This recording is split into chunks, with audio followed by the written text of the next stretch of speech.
Shalom. Keluarga yang berduka cita dan seluruh jemaat Tuhan yang turut juga berduka cita sebelum kita memasukkan jenazah Bapak Sam Kitline, kita akan terlebih dahulu beribadah memuji Tuhan. Sebagaimana tadi Bapak telah sampaikan satu firman Tuhan dari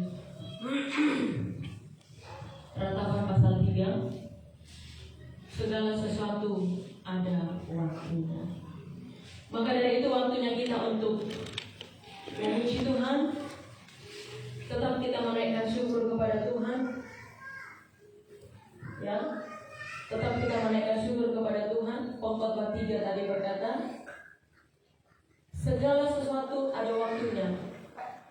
Sepanjang malam mama dengan anak-anak sudah menangis. Waktunya sekarang kita menaikkan pujian kepada Tuhan, yang walaupun dalam keadaan duka cita. Karena firman Tuhan berkata, mengucap syukurlah dalam segala hal. Yang walaupun kita ada di dalam duka cita, tetapi duka cita itu akan mengawali sukacita. Amin. Amin. Kita akan naikkan pujian bagi Tuhan. Kita mau berkata, oh Yerusalem, kota mulia. Haleluya.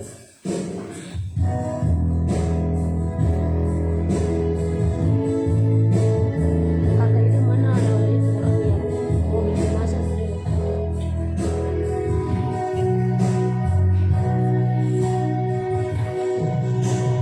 Oh Yerusalem.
masuk sana.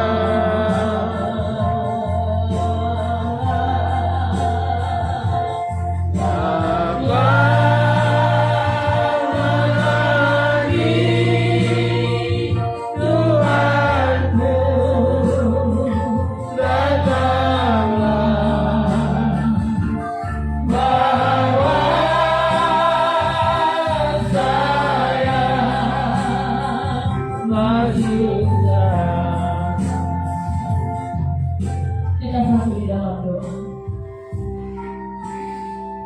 Roh Kudus adalah penghibur sejati yang hadir di tempat ini untuk memimpin ibadah duka cita pada siang hari ini. Dengan kami mengadakan ibadah ini, maka dengan itu juga caramu Tuhan Yesus untuk memberikan bagi penghiburan bagi keluarga yang berduka cita, dan istimewa bagi mama dan juga anak-anak, menantu dan cucunya. Ada pengharapan di dalam nama Tuhan Yesus. Kelak akan bertemu kembali di Yerusalem yang baru.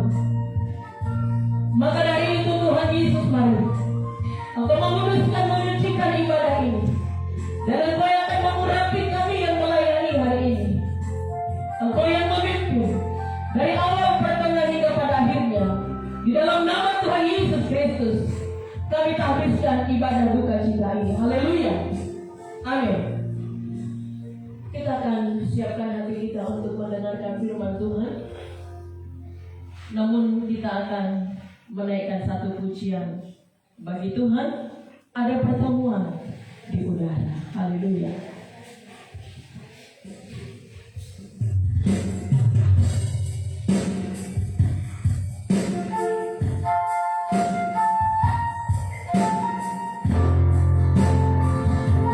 Semuanya kita menaikkan pujian ini bagi Tuhan.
dan juga akan menguatkan hati kami semua bahwa kelak kami ini harus menghadap Bapa di surga.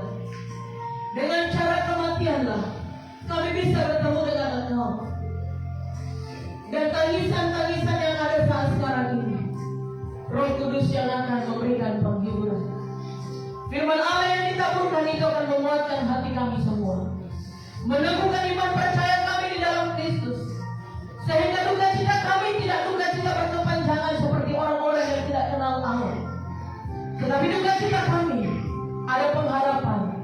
untuk bisa bertemu kembali di Yerusalem yang baru.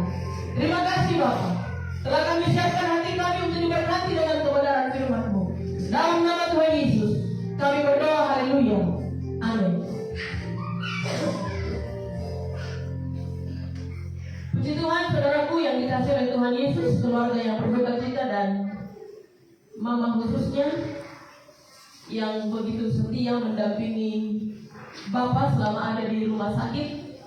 Mama betul-betul melakukan tugas kewajiban sebagai seorang istri di dalam sakit, tetap setia mendampingi dan tidak beranjak sedikit pun. Ada 3 minggu mama di rumah sakit ya? Ada gak 3 minggu? Ada. Dan juga saya melihat anak-anak juga begitu setia mendampingi mama, mendampingi bapak, baru ganti. Dan itulah yang Tuhan kehendaki. Artinya begini, bapak sakit, masih ada kesempatan untuk istri dan anak-anak menantu untuk merawatnya. Jadi kalau kita mau melihat orang-orang di luar sana, banyak yang meninggal tiba-tiba, kaget gitu toh. Aduh, kami nggak tahu, nggak ada kesempatan untuk merawat dan lain sebagainya. Tetapi ini berbagai usaha istri dan anak-anak menantu sudah lakukan dan ternyata kehendak Tuhan yang jadi. Kita sudah berdoa, kita sudah serahkan kepada Tuhan, bahkan kita sudah berdamaikan dengan Tuhan Yesus. Mari kita akan melihat Alkitab kita dari Ayub pasal 1. Ayub pasal 1 ayat 21. Demikian bunyi firman Tuhan.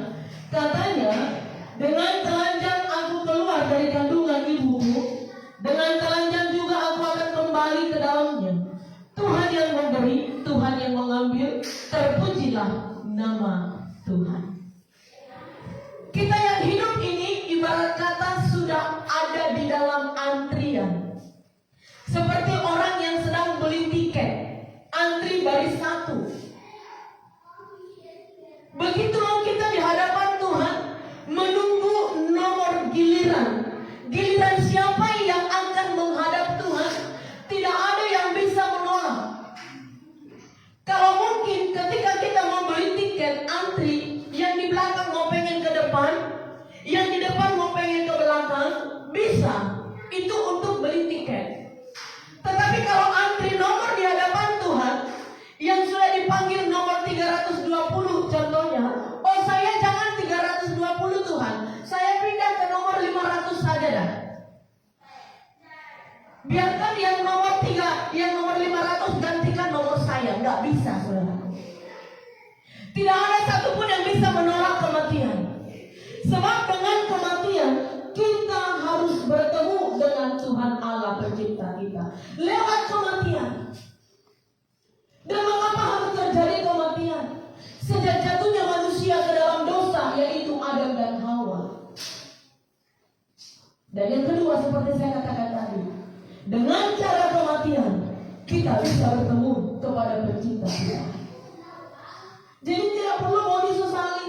Dia yang memberi, dia yang berhak untuk mengambilnya. Kapanpun Tuhan mau panggil kita, kita sudah harus siap. Apakah hari ini, apakah nanti malam, besok, lusa, atau bulan depan, atau tahun depan, kapan saja kita harus siap sedia. Arti kata siap sedia ini adalah bukan siap sedia secara daging, tetapi siap sedia secara rohani di dalam pertobatan kita. Jangan sampai kita mengharap Bapa di sorga, tetapi bukan dibawa kepada ke Yerusalem yang baru, tetapi jangan sampai kita dibawa kepada Hades. Tahu Hadesnya? Setiap orang yang sudah meninggal itu kan kembali rohnya kepada Sang Pencipta. Saya mau berkata, hidup kita ini terdiri dari 1 tubuh, 2 roh, 3 jiwa. Ketika tubuh kita ini meninggal, kembali ke tanah. Sebab dari tanah kembali ke tanah. Roh kita ini milik Allah, maka roh kita ini kembali kepada Dia. Jiwa inilah yang akan diadili ke neraka apa ke surga. Jikalau kita sungguh-sungguh siap untuk menantikan kedatangan Kristus secara pribadi menjemput kita,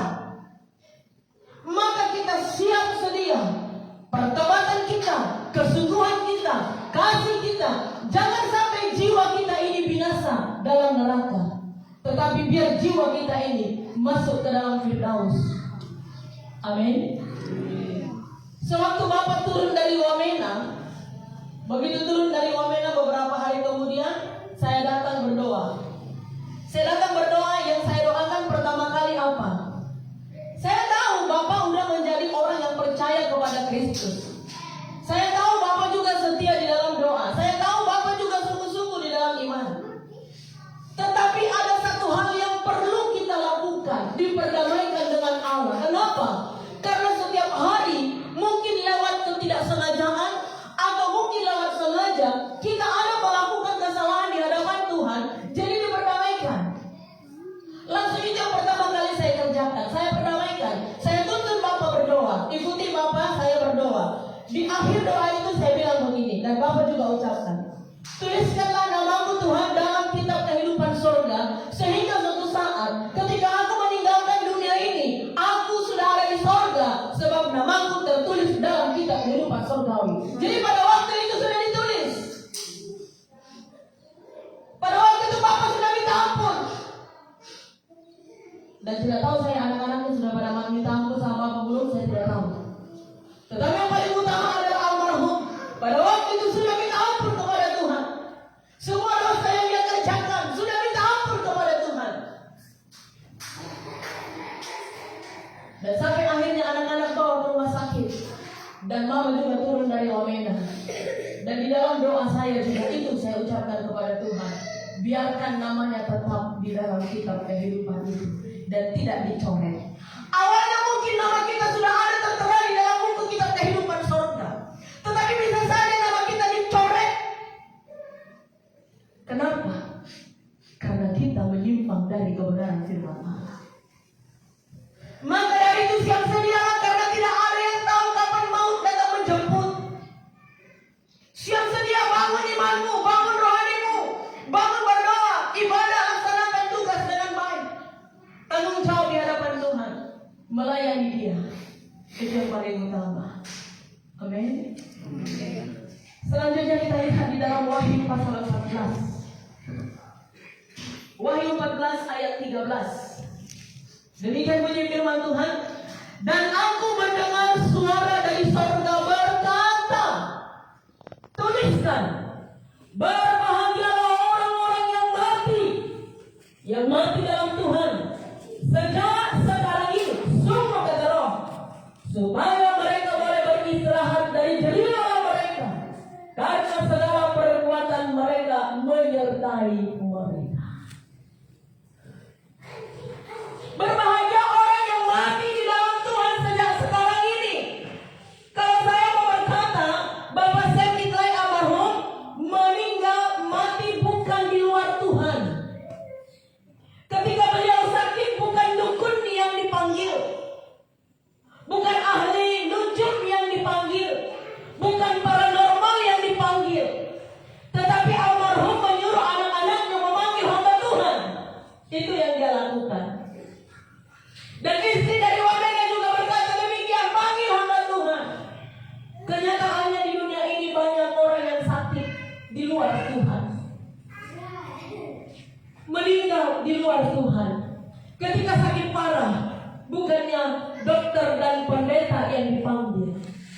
Bisa kita ambil kesimpulan, kalau orang yang meninggal seperti itu sudah pastilah tidak bagiannya surga. Pernah satu ketika, waktu saya masih di Sumatera ini jemaat yang saya gembalakan sendiri, saudaraku, dia sakit. 1 bulan kemudian dia meninggal. Tetapi sebelum dia meninggal, saya dipanggil sama tetangga, sama jemaat, sama majelis, bahwa ibu itu sakit, supaya berdoa. Karena kami ada tim besuk. Jadi tim besuk itu yang kasih tahu saya kalau ibu itu sakit. Ketika saya masuk di kamarnya, saya mau berdoa. Apa yang saya lihat membuat saya teriris hati saya, membuat saya menangis. Obat dari dukun dan Alkitab menjadi satu batu sebelah di atas kepala. Alkitab terbuka di sebelah kanan, obat dari dukun dalam piring di sebelah kiri. Bagaimana jadinya, saudara? Berlayar pada perahu. Berlayar pada 2 perahu. Kaki kanan 1 perahu, kaki kiri 1 perahu. Kira-kira bagaimana? Tidak bisa berlayar. Karena perahu yang 2 itu gak akan bisa sejalan. Pasti ada yang ke kanan, ada yang ke kiri. Akhirnya yang jadi korban siapa? Orang yang di atas perahu itu. Jadi keyakinan kita cukup 1. Separah apapun penyakitmu, mungkin dokter sudah menolak. Lalu ada keluarga yang punya usul. Bawa saja kepada orang pintar. Siapa bilang dia orang pintar? Dia pintar untuk bodoh-bodohin saja. Bawa ke dukun. Jangan, saudara. Kalaupun harus meninggal, biarkanlah meninggal di dalam nama Tuhan Yesus. Amin. Amin. Ya walaupun doa itu tidak dijawab oleh Tuhan, Tuhan yang punya kehendak, Tuhan yang punya hak. Dia berkata tadi dalam Ayub pasal 1 ayat 27, Dia yang memberi, Dia yang berhak untuk mengambil. Kapan Dia mau mengambil kita dari dunia ini? Yang pasti kita siap sedia. Tadi firman Tuhan berkata, berbahagialah orang-orang mati yang mati dalam Tuhan. Artinya adalah orang yang setia selama hidupnya, sampai akhir hidupnya. Dia setia kepada Tuhan. Sejak sekarang ini, sungguh kata Roh, supaya mereka beroleh istirahat, boleh beristirahat dari jerih lelah mereka. Mungkin kalau menurut saya pribadi, karena Tuhan yang Maha Tahu, mungkin Bapak Sam Iklai selama hidupnya sudah capek. Baik capek oleh pekerjaan, capek oleh pikiran. Jadi Tuhan Yesus memberikan kepada dia waktu istirahat yang panjang.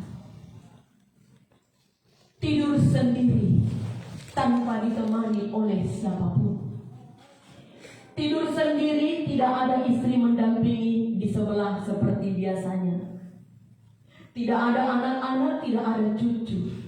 Dan masing-masing kita ini pun suatu saat akan mengalami yang sama juga. Tidur sendiri dalam waktu yang panjang. Sampai tiba waktunya Tuhan membangkitkan kembali untuk kita menghadap pengadilan Kristus. Yang mati di dalam Tuhan ikut dengan Bapa di sorga. Yang mati di luar Tuhan ikut ke neraka bersama dengan iblis di sana.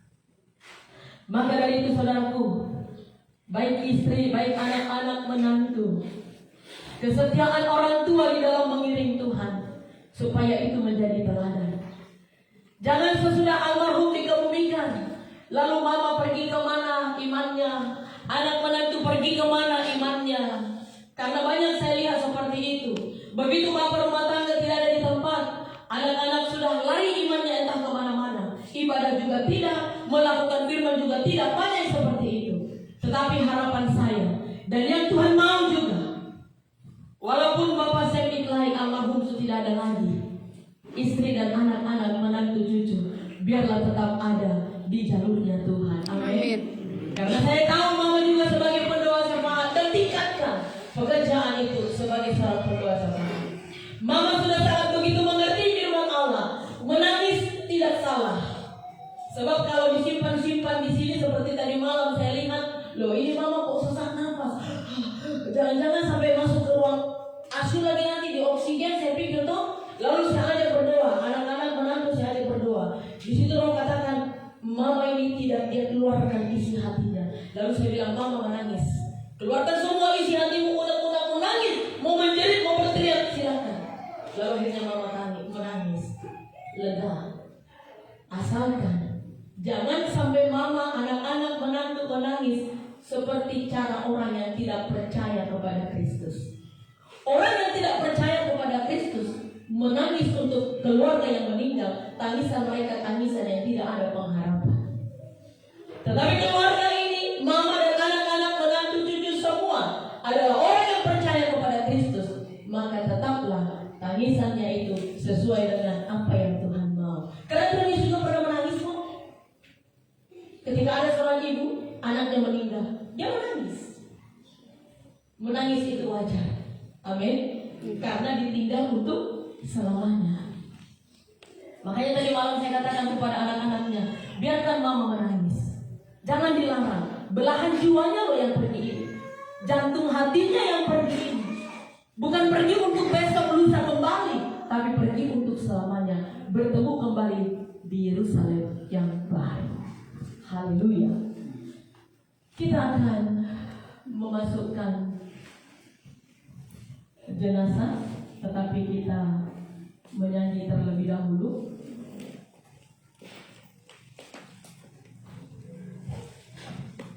Boleh nanti di sini saja tempatnya kah atau digeser ke sana? Digeser. Harus digeser ini ke dekat mayat.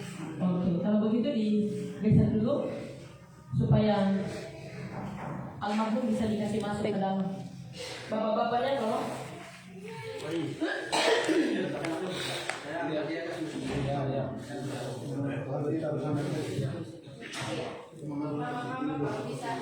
Nanti sesudah dimasukkan baru kita nyanyi.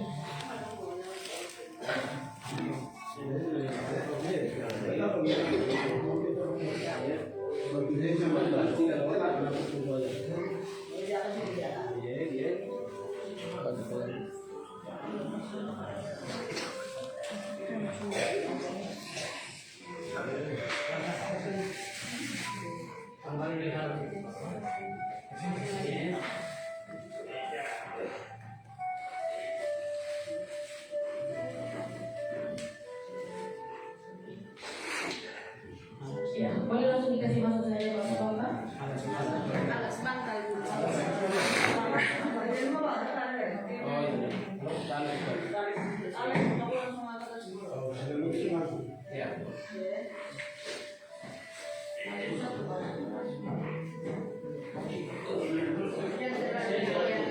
Jangan terlalu goyang.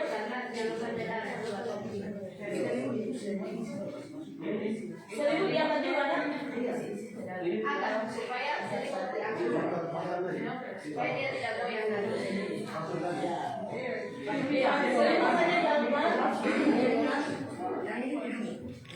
Angkat spray saja itu nanti penuh itu. Ya, angkat spray merahnya saja. Kalau pakai kasur nanti penuh.